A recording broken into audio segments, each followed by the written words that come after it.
Candle march निकाल के चलते हैं गांजा के मुद्दे को लेकर के, लेकिन पाकिस्तान और बांग्लादेश में हिंदू मारा जाता है तो आपके मुंह बंद हो जाते हैं, क्योंकि मरने वाला हिंदू है, दलित है। मैं आपसे एक प्रश्न पूछता हूं, किसी मानव की स्मृति पर बेहद बड़ा घाव क्या हो सकता है? मेरे विचार से ये घाव होगा जब उसका कोई अंग अलग हो जाए। ये विभीषिका सदैव उसे याद रहेगी और यही बात राष्ट्रों पर भी लागू होती है। शायद यही कारण है कि आज भी 1947 में हुए विभाजन में जो घाव हमारी मानसिकता पर आए वो आज भी जिंदा है। लेकिन बड़ी विभीषिकाएं छोटी विभीषिकाओं को दबा देती है, उनकी आवाज हमें सुनाई नहीं पड़ती। और एक ऐसी ही विभीषिका है 1960 के दशक में पूर्वी पाकिस्तान, जिसे आज बांग्लादेश कहा जाता है, वहां से बचकर भागे उन हिंदू बंगालियों की, जिनको अपने मातृभूमि से हजारों किलोमीटर दूर कहीं बसेरा बसाना पड़ा और तब भी दशकों तक वो रिफ्यूजी ही रहे।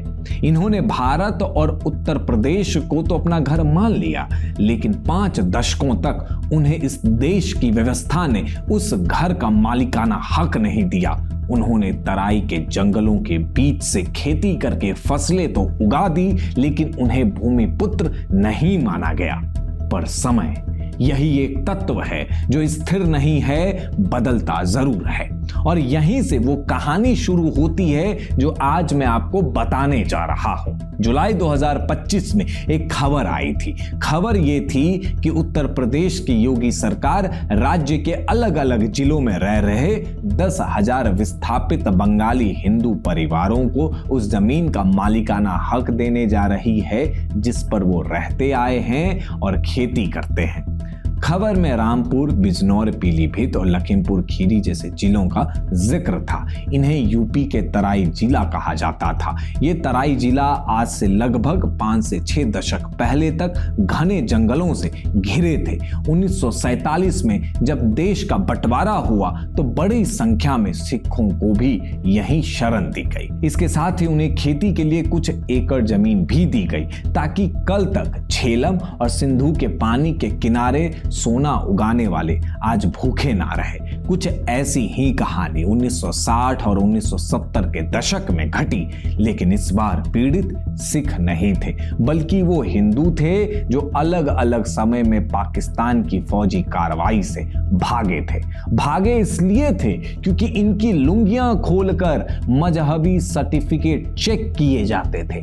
भागे इसलिए थे क्योंकि इनकी नस्लें बदलने का ऐलान पाकिस्तान की फौज कर रही थी। पंजाब ने विभाजन में क्या दर्द झेला सब जानते हैं, लेकिन बंगाल के दर्द की शायद ही कोई बात करता है। जब 1960 के दशक में इनके लिए पूर्वी पाकिस्तान में रहना नामुमकिन हो गया तो इन्होंने भारत की राह चुनी। लेकिन यहां दिल्ली हो या कोलकाता, सारे बड़े शहर शरणार्थियों से भरे हुए थे। बाकी जगह बाहरी और स्थानीयों की लड़ाई का खतरा था। ऐसे में तब की सरकारों ने तराई रीजन को चुना। तराई रीजन को इसलिए चुना गया क्योंकि यहां इफरात में जमीन अवेलेबल थी। यहां कोई बाहरी और स्थानियों की लड़ाई का खतरा नहीं था और यहां खेती और रहने दोनों ही कामों के लिए जमीन दी जा सकती थी।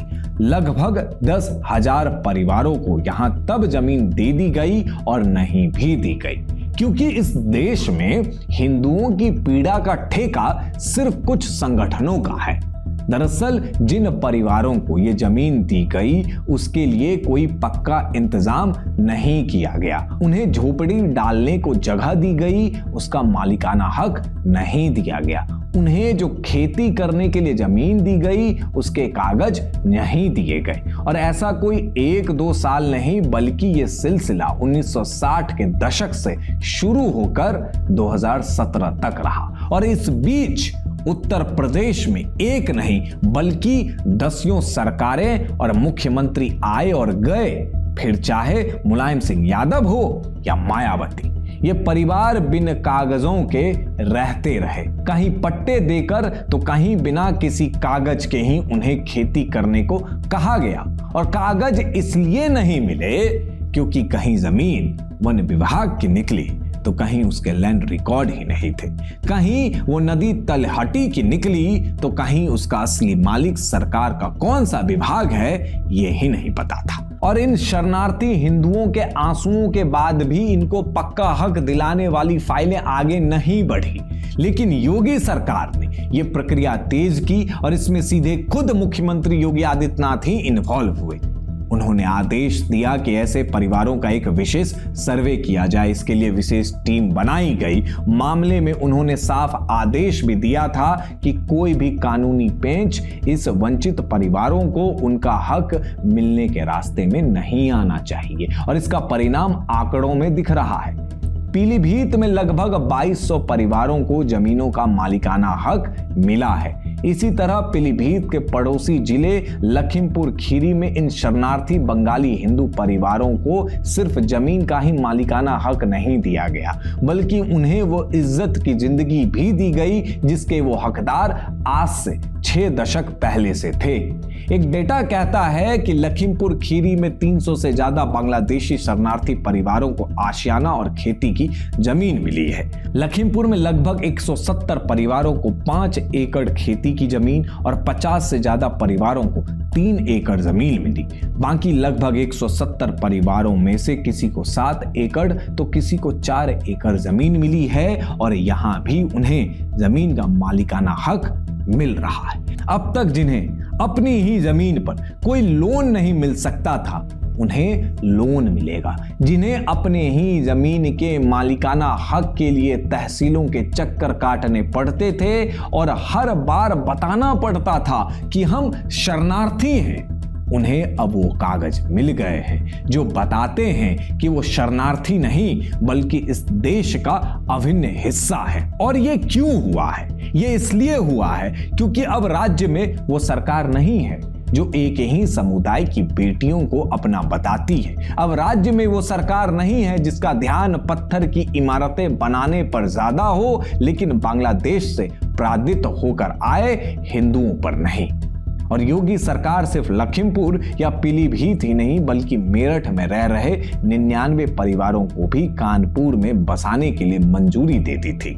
पीलीभीत जिले में लगातार CAA के तहत नागरिकता देने पर भी काम चल रहा है, क्योंकि यह बात सिर्फ जमीन के अधिकारों तक नहीं सीमित थी, बल्कि बात यहां तक थी कि कईयों को तो नागरिकता ही नहीं मिली थी।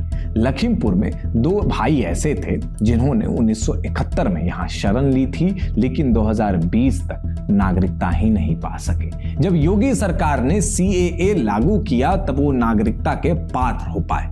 सोचिए कैसे किसी ने 5 दशक बिना नागरिकता के गुजारे होंगे। लेकिन अब वो सारी स्थितियां बदल गई है और नागरिकता, जमीन, रोजगार सभी चीजों में इन हिंदू बांग्लादेशी विस्थापितों को उनका हक मिल रहा है। और ये इसलिए हो रहा है क्योंकि राज्य को अब अपने नागरिकों के साथ ही उनकी चिंता है जिनके नाम में हिंदू होने के कारण शरणार्थी लगा हुआ था। और ये इसलिए हो रहा है क्योंकि प्रशासक को इन हिंदुओं की चिंता है। देखते रहिए ऑप इंडिया।